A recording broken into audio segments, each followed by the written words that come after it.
سلام، حالتون چطوره؟ خیلی خوش اومدیم به ویدیو جدید من. قراره که بریم یه شغل جدید دیگه رو تست کنیم، بریم ببینیم کار کردن تو داروخانه چجوریه. اگر که شغل خاصی مد نظرتون هست تو کامنت ها بگین. فقط یادتون نره قبلش برید تو کانالمون چک کنید ببینید چه شغلایی هستش چه شغلایی نیست، و اگه شغلمون نبود تو کامنت ها بهم بگین که برم تستش کنم، و اگرم دوست داریم بیام شغل شما رو تست کنم بازم تو کامنت ها بهم بگین رو چشام.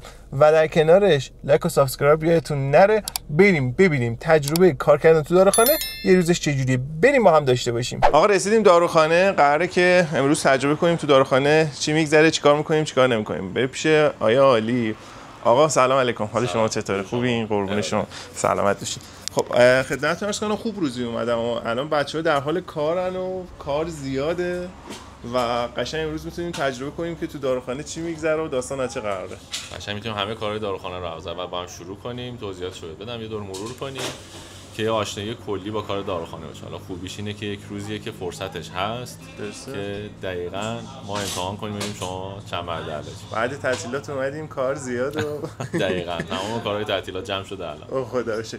آقا خب اگه بخوای به ما بگی که یه روز تعطیلات میگم یه روز تعطیلات بعد از اینکه تعطیلات شما برگشتین کلی کار دارین، این کارا روالش چجوریه؟ چه کارهایی قراره انجام شه؟ چه مسیری رو بریم که ما یه روز عادی و یه روز نرمال تو داروخانه داشته باشیم؟ روالی که به صورت کلی هست توی داروخانه، حالا نه بحث تعطیلات، بحث هر روزه داروخانه هستش، اینه که پرسنل داروخانه همون اول صبح یک لیست کامل از کسریایی که داخل قفسه هستش تهیه میکنن، به خاطر اینکه به طور روزمره همون تعداد افرادی که مراجعینی که داروخانه داره، خریدایی که از داروخانه انجام میدن، همه اون خریدها از حجم قفسه ها کم میشه و قفسه ها خالی میشه. به طبع این نیاز پر کردن قفسه چیزی نیستش که هفته یک بار انجام بده، باید لیست متداوم هر روزه کار داروخانه است که یک لیست کامل تهیه بشه و این داروها حالا از انباری که وجود داره، انبار داروخانه تهیه بشه، جور بشه و چیده بشه توی قفسه های بالا.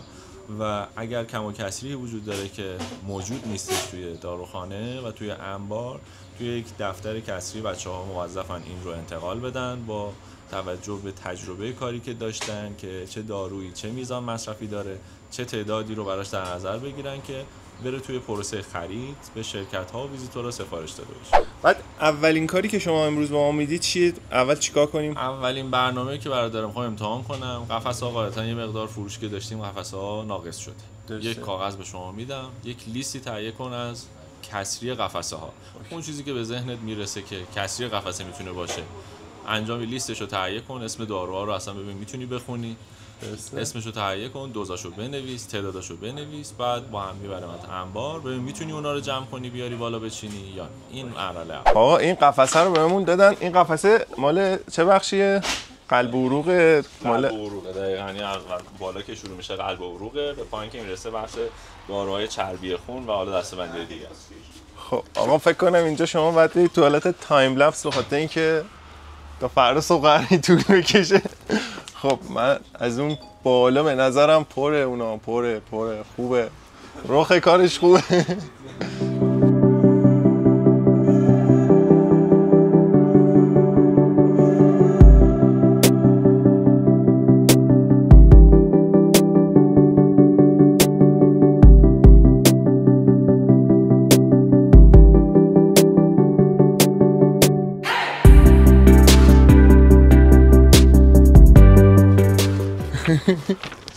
من اونور نقشه میکشن که چه اسمش سختی میخوام به من بدن. من یه تعدادی نوشتم، قطعا اگه بخوام کلشو بنویسم تا فردا صبح طول میکشه. یه تعدادیشو نوشتم، میخواید اینا رو با هم چک کنیم. خب اول نکته‌ای که اشتباه من میبینم تو این داروها تو قفسه‌ها، حالا هر داروخانه بسته فضاش قفسه‌های دسته‌بندی که انجام میده متفاوته، حجم داروهایی که داره فرق میکنه.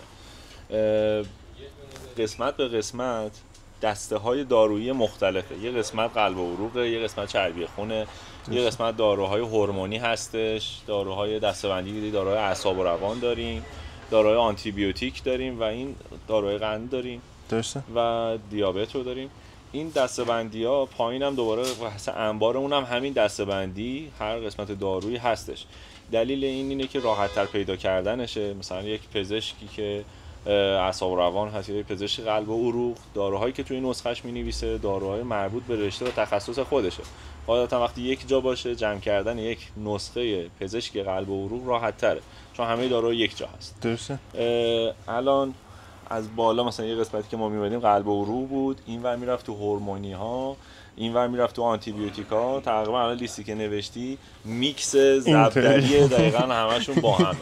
خب اینو باید مرتب مثلا هر قسمت دسته‌بندی رو بری که حالا همچین انتظاری ما از شما توی با یک روز نداشتیم، ولی روال کاریش برای بچه‌ها به این صورت هستش. اینو شما چی می‌خونی؟ بعضی اینو می‌خونن ایکس باکس. دارو زوبوکس اسمش. زوبوکس. آره من داشتم این پایینیه رو می‌خوندم. خب اونو چی می‌خونی؟ گلوکومانان. درست خوندم. اینجا در واقع اسمش انباره ولی سیاه‌چاله است. اینجا کی کارو بد بکنه کم کار کنه داریمش پایین شکنجه می‌کنه.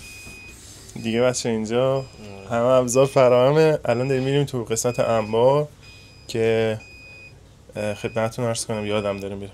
بریم قسمت انبار که جنس‌ها رو پیدا کنیم، ببینیم چی نیاز داریم چی نیاز نداریم و ببینیم میتونیم پیدا کنیم یا نمیتونیم پیدا کنیم، ببینیم چه جوری.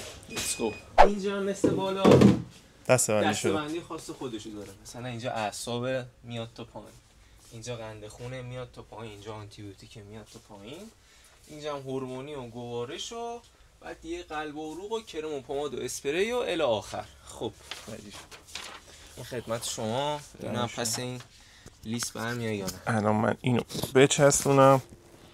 خب کجا می‌خوای آقا ما میخوای اینو بکاریم اینجا و شما اینجا باشید. من از همون اول میخوای شروع کنم بیام. خب اول برگشتن گفتن تلمیزارتان 80 آربیکوره، شرکتش آربیکوره درسته؟ بله. خب این تلمیزارتان فکر کنم اعصاب روانه. خیلی گوارش معده است. خیلی هورمونیه. چربی خونه. نه اون که تموم شد دیگه. قلب و عروقه. چرا نگفتم؟ خب آقا نصف اون چیزایی که دنبالش بودیم نداشتیم. خب بعد بریم حالا یه چیز جدید پیدا کنیم. سالبوتامول. بله. این اسپرا که میکنن تو دماغ. خب آقا داروها رو که آوردیم بالا حالا قراره بچینیم. خب ببینیم چی به چیه. این آتروواستاتین. یه باگ بزرگی که داریم اینی که جاشو اول تو قفسه پیدا کنیم. من این لورستانه رو پیدا کردم. این اینجا سیه درسته؟ خب آقا اینو ما بچینیم اینجا اول.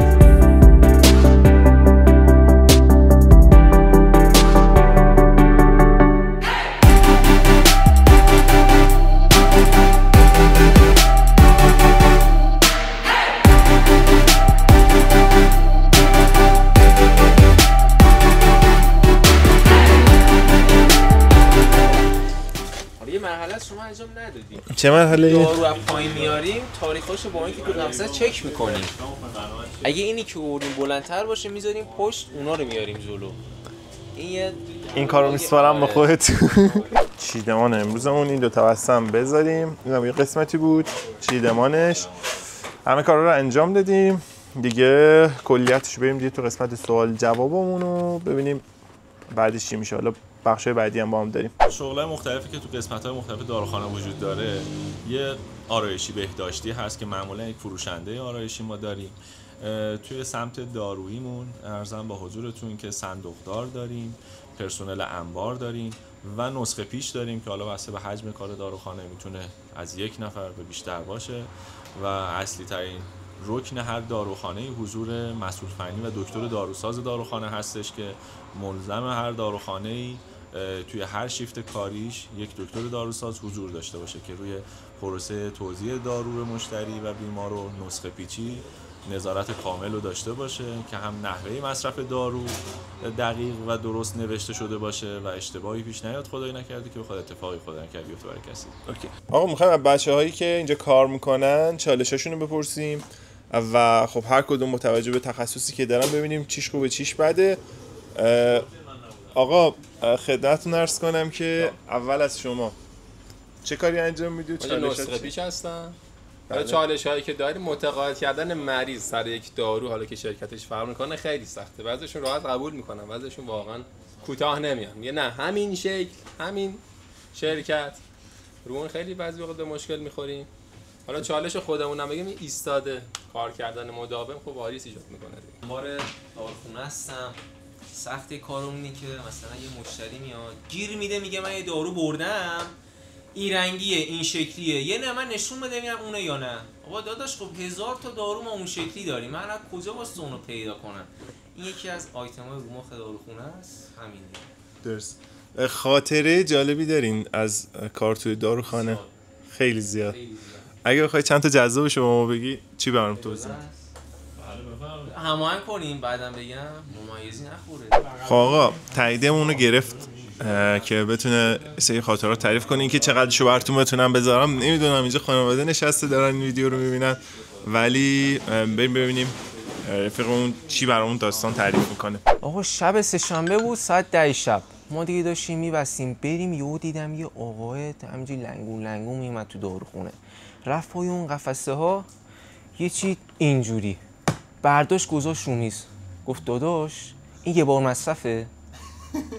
نمونه بودن چی بگم، خواستم نه داداش استفاده کردی اینو در بیا بنداز ماشین لباسشویی بعد پهن کن رو من، خوش شد دوباره استفاده کن.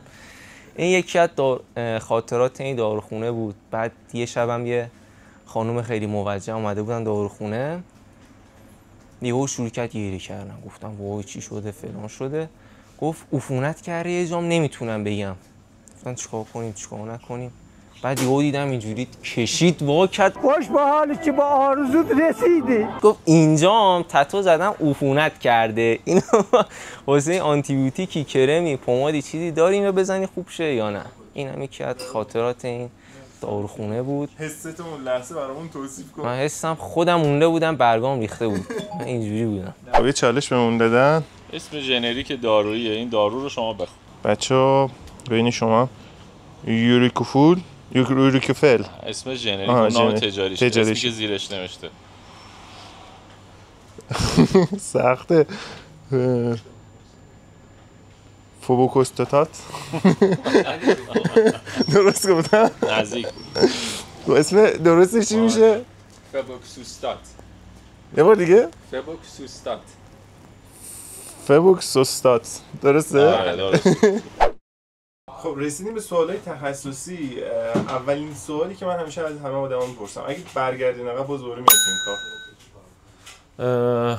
من به شخصه آره، به خاطر اینکه جنس کارش رو دوست دارم، تنوع کار توی این شغل زیاده، توی حالا کاری که من دارم انجام میدم و کار هر روز درسته خب دردسر خودش رو داره، گرفتاری داره، حجم کار زیاد رو داره، اصلا قرار نیست آسون باشه. بقیه شغلام گرفتاری خودشون رو دارن، ولی این کار یه مقدار به واسطه تعداد پرسنلی که باشون در ارتباطیم، تعداد مشتری که در روز رفت آمد میکنن و تنوع جنسی بالایی که داریم بوده، 4-5 هزار تا کالای مختلف، داروهای مختلف، محصولات آرایشی بهداشتی مختلف، دوزهای مختلف دارو هست که باید به صورت ثابت توی داروخانه اینا تهیه بشه و جور باشه داروخانه. خب این سختی کار زیادی رو داره قاعدتا، ولی خب من به شخصه دوست دارم این سختیه رو و متفاوت بودن هر روز نسبت به روز قبلش، یعنی آدم‌های مختلفی که روزانه مراجعه میکنن و حتی اگر که آدم‌هایی باشن که دیروز و پریروز شما دیدینشون، دلیل مراجعه امروزشون درخواست متفاوتیه، محصول متفاوتی رو میخوان، داروی متفاوتی رو میخوان، که این تنوع توی کار چیزیه که منو سرگرم میکنه. اگر که بخوایم بگیم بودجه اولیه این شغل چقدره؟ حالا یه نفر مثلا یه دکتر داروسازی هستش میخواد خودش بیاد پس فردا داروخانه بزنه، حالا دکتر داروساز ما چقدر بودجه میخواد؟ چیز حداقل متوسط، نتونیم چیز خفن نبگیم، چیز خیلی ضعیف. خب ببین فقط یه پارامتر دکتر داروساز بودن پارامتری برای زدن داروخانه محسوب نمیشه. حالا هر دکتر داروسازی توی روال کاری ما باید بره توی صف نوبت وایسه برای دریافت مجوز و یه حداقل امتیازی رو کسب بکنه تا بتونه حالا بعد از اینکه نوبتش شد داروخانه‌ای رو تأسیس بکنه. و حالا از برفرض گذروندن این مطلب، هزینه‌های دیگه‌ای که میتونه داشته باشه که هزینه خود اون لوکیشن و جایی هستش که میخواد داروخانه تأسیس بشه، که حالا بحث خرید که کاملا متفاوته، بحث اجاره کردن، پول پیش و اجاره بنا به این که چه وسعت مغازه داروخانه‌ای رو میخواد داشته باشه و اون ملک توی چه لوکیشنی واقع شده. خب این دیگه پارامتر دیگه ایره، ولی حداقل مساحتی که داروخانه باید داشته باشه که تا بخوام بهش مجوز بدن بعد از بررسی لازم، باید 50 متر داروخانه باشه. زیر این متراژ رو تایید نمی‌کنن برای داروخانه. این یه هزینه اولیه. هزینه دوم بحث قفسه زدن داروخانه هستش که بتونن اون جنسایی که خریداری کردن رو توش چیدمان انجام بدن، که حالا بازم اینم میتونه متفاوت باشه، قفسه آهنی باشه، چوبی باشه، چه متراژ مغازه باشه که بخوان ویترین بزنن، ولی کلن یه چیزی بین دیگه سادهش 300 میلیون هزینه داره تا بخواد خیلی چیز شکیلی در بیاره یا بدن یه گروهی براشون دکور بزنه، تا چند میلیارد هم میتونه هزینه باشه. و هزینه بعدی که دارن هزینه پر کردن خود داروخانه از دارو هستش که واسطه تنوعی که داره. خب این ریال اولیه که جنس باید توی داروخانه باشه که بتونه داروخانه باشه راه بندازن. من فکر میکنم کم کمش 2 میلیارد الی 3 میلیارد جنس نیازه که توی داروخانه باشه و حالا یه بخشی از این رو با خرید به صورت اگر که اون داروخانه و اون دکتر بخواد به صورت چکی کار بکنه، با چک دادن میتونه یه سری جنسا رو تامین بکنه، ولی خب باز به صورت ریالی هم بازم باید هزینه بکنه برای جور کردن داروخانه. پارامتر هزینه بر بعدی بحث تامین نیرو و پرسنلش هستش که حداقل 4 نفر نیازه، 1 نفر آرایشی، 1 نفر تکنیسیان دارویی و صندوقدار و حالا انباردار. این 4 تا گزینه ساده است که باید تهیه بکنه و خب بحث بیمه و حقوقشون رو باید در نظر بگیره و تجهیز کردن داروخانه از قبیل دوربین و دزگیر و سیستم‌های کامپیوتر و تامین اینترنتشون هم باز هزینه بعدیه که اینم کم کم یه چیزی بین خیلی حداقلی بخوان آماده بکنن حدود 150 تا 200 میلیون هزینه این اقلام هم هستش. یعنی ما در نظر بگیریم که یه نفر بخواد این کارو شروع کنه جمعاً 5-6 میلیارد اولیه باید داشته باشه که بتونه این کارو الان اگر دکتر داروساز باشه. خیلی‌ها هستن حالا داروخانه‌ها بهش اصطلاحاً میگن پراتیک و یک سرمایه گذاری، حالا اون دکتر داروساز خودش ریال این سرمایه رو نداره که بخواد یک داروخانه رو راه بندازه. اون پروانه یک دکتر داروساز رو به اصطلاح اجاره میکنن یا خریداری میکنن که اون هم بازم بر اساس لوکیشن و سابقه کار کردن اون پروانه متفاوته و اونم هزینه‌اش 2 میلیاردی هست. 2 میلیارد هست. پس قطعا میتونیم بگیم از کمترین 5 میلیارد تا برو به بالا دیگه هر چقدر میتونه رقمش متفاوت بشه. بله دقیقاً. خب یه مسئله که هست، یکی سختی‌های کار شما، تعطیلات کار شما چجوریه؟ و خدمتتون عرض کنم کلیتش رو چجوری ارزیابی می‌کنید؟ خوبیش چیه، بدیش چیه، سختیش چیه، تعطیلاتتون چجوریه؟ خب بحث مدل داروخانه سطح شهر، ما 2 مدل داروخانه روزانه و داروخانه شبانه روزی داریم که قاعدتاً بحث فشار کاری که شما فرمودین توی داروخانه شبانه روزی به واسطه شیفت‌های بیشتری که دارن و پوشش دادن تایم شب سخت‌تر و بیشتر هستش. ولی در کل حالا بنا به اینکه چه تعداد پرسنل اون داروخانه تامین کرده باشه میزان مرخصی متفاوته، ولی قرارداد عادی که ما بچه‌ها داریم همون 2.5 روز در ماه به صورت نرمال هستش که قانون وزارت کاره. از نظر عدد حقوقی هم که هستش برای پرسنل باز بر اساس همین پارامتر متفاوته. قاعدتا داروخانه‌هایی که شیفت شب دارن عدد پرداختی شیفت شب بالاتر از روز هست و پرسنل با سابقه تر قاعدتا عدد بیشتری رو دریافت میکنه بر اساس مهارتی که داره توی مدیریت کردن تعداد بیمارا پشت پیشخون. و پارامتر بعدی که پرداختی هستش، ما از پای حقوق پرداختی داریم به پرسنل تا ساعت کاری اکثرا دریافت میکنن که تایمکس میزانی که انگشت زدن و ساعتی که حضور داشتن داخل مجموعه ضرب میشه در عددی که باشون توافق شده و این مبنای محاسبه حقوقشون هست. یعنی میتونیم بگیم کمتر ترین حالت همون وزارتکاری رو میگیرن به بالا دیگه بستگی داره چقدر کار کنن و کسی هم که حالا سرمایه‌گذار بوده یا دکتر داروساز بوده داروخانه برای خودش بوده حتی نسبت به فروش داروخانه کسب درآمد داره که ببینیم خالصش دیگه در نهایت چقدر میشه. سرمایه‌گذار که قاعدتاً به همین صورت هستش عدد دریافتیش. گرفتن محصول فنی هم اون هم تعرفه‌ای داره که انجمن داروسازان یا سازمان غذا و دارو سالانه اعلام میکنه که عدد پرداختی بهشون مشخصه بر اساس شیفت کاری که دارن بهشون پرداخت میشه. درست. بعد اگه شبانه روزی نباشید بعد هر روز یعنی بچه‌ها بیان ولی برای کارمندا یعنی روزای داروخانه‌های روزانه روزای تعطیل که حالا تعطیلی چه وسط هفته باشه و چه تعطیلی جمعه ها باشه مجاز نیستن باز باشن و این اجازه صرفا در اختیار داروخانه‌هایی که مجوز فروش شبانه روزی دارن و داروخانه روزانه عملاً تخلف حساب میشه که روز تعطیل بخوان فروشی داشته باشن.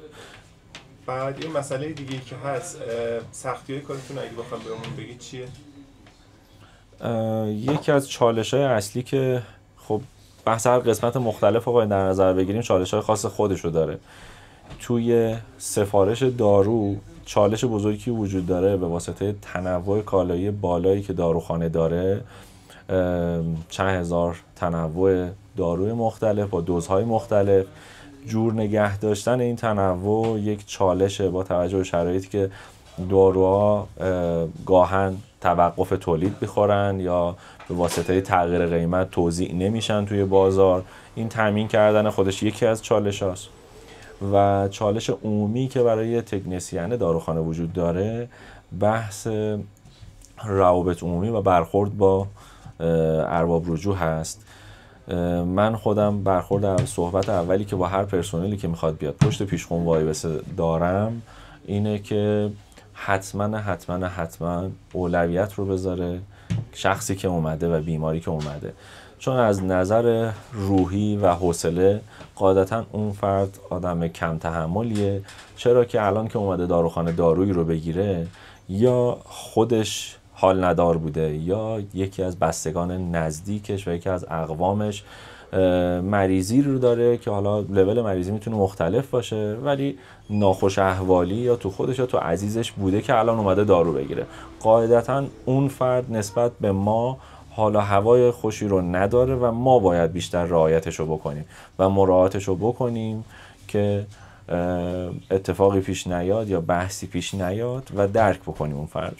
خوبی کارتون رو چی در نظر میگیرید؟ داره خوبی کار خب بحث خوبی کار بیشتر برمیگرده به این که چه ارتباطی بچه‌ها بتونن با همدیگه بگیرن بین همکار خودشون و این رفتارشون به چه صورت باشه، چون دقیقاً تایمی که ما داریم اینجا همدیگه رو می‌بینیم از تایمی که شاید خانواده‌مون رو ببینیم بیشتر باشه و اون گرم گرفتن و صحبت و گپ و گفت اون ور پیشخون و اون فضا هر چقدر بتونه شادتر باشه اون میشه خوبی کار. درست. بعد خدمتتون عرض کنم که تا حالا شده کسی بیاد دارو بگیره خودش رو دکتر جا بزنه نسخه زیاد قاعدتاً گرفتن اقلام تزریقی و داروهای اعصاب و روان نیاز به نسخه پزشک داره و خیلیا برای دور زدن این قانون خودشون رو جای پرستار دکتر جا میزنن که خب قاعدتاً حالا بعضی از داروخانه چیزی که من حالا خودم دیدم تو صنف ما دارو رو میدن ولی خب ما قاعدتاً نه. فیلترمون این هستش که حالا اگه پزشک قرار یا پرستار دارویی رو بگیره حتما کارت نظام پزشکی یا مهرش همراهش باشه و با دیدن اون آره مشکلی نداره معنی نداره. ولی خیلیا چون گاهن یک سری افراد هستن که سوء مصرف دارویی دارن که حالا اتفاق خطرناکی هم هستش. درست. بعد یه مسئله که هستش داره کسی اومده داروی عجیبی بخواد ازتون. داروی عجیب آره خب یه سری داروهای عجیب غریب از چه نظر منظورته؟ دارویی که ما نشناسیم. خب خیلی چیزا هستش الان توی اینستاگرام تبلیغ میشه یا بلاگرام میگن فردا صبحش یهو ما میبینیم یه حجم زیادی مراجعه داریم که یک مورد خاصی رو درخواست میکنه. حالا ممکنه یه محصول آرایشی بهداشتی باشه یا یک مکمل دارویی باشه که خب قاعدتا نداریم. یه سوالی که هستش کسی ها میان خود درمانی کنن یا چالشی هستش طرف بیاد بگه آقا اینو بده میخوام مصرف کنم استفاده کنم حالا خوب شه؟ آره تو ایران هزار ماشاءالله همه خودشون یه مدرک دکترا دارن و اکثرا برای خودشون تجویز میکنن اشتباهاً. آره درخواست طی روز ما، حالا نه ما، اکثر داروخانه‌ها اینو دارن که متاسفانه حالا اکثر مردم ما وابسته شدن به آنتی بیوتیک ها، دوزهای مخصوصا سنگین سفکسیم، آزیترومایسین، کواموکسیکلاو که مصرف بی‌رویه‌ای رو اینو دارن و اطلاع از این ندارن که برای با اولین سرفه میخوان به سمت آنتی بیوتیک برن. هر سرماخوردگی نیاز به مصرف آنتی بیوتیک نداره و این اشتباه باعث میشه که بدنشون رو نسبت به آنتی بیوتیکا مقاوم بکنن و حالا همکارایی که ما ببینیم، پرستارایی که تو قسمت اورژانس و بیمارستان هستن، یک مشکلی که برای فرد پیش میاد و داخل بیمارستان میره، ازش آزمایش که میگیرن میبینن که نسبت به اکثر داروها بدنشون مقاوم شده و برای یک مریضی خیلی ساده نیازه که یک آنتی بیوتیک فوق قوی رو بهش تزریق بکنن، چرا که انقدر خود درمانی به اشتباه انجام داده بدن مقاوم شده متاسفانه. اگه بخواید از 1 تا 10 به من تو داروخانه امتیاز بدید چند امتیازی میدید واقعی؟ برای عملکرد امروزه؟ کرد امروز یه چیزی بین 1 تا 2. 1 تا 2. مرسی دمتون گرم که امروز لطف کردیم و زمان دادین که اومدیم پیشتون کلی درس یاد گرفتیم. قربان شما، باعث افتخار بود داشتیم باشم. قربان شما، ممنونم. قربان شما، خواهش. اینم تجربه کار کردن تو داروخانه. امیدوارم که از این ویدیو خوشتون اومده باشه. لایک و سابسکرایب یادتون نره. ما رو به دوستاتون معرفی کنید. شغل دیگه ای هم مد نظرتون هست تو کامنت ها بهم بگین. دمتون گرم، خیلی مخلصیم.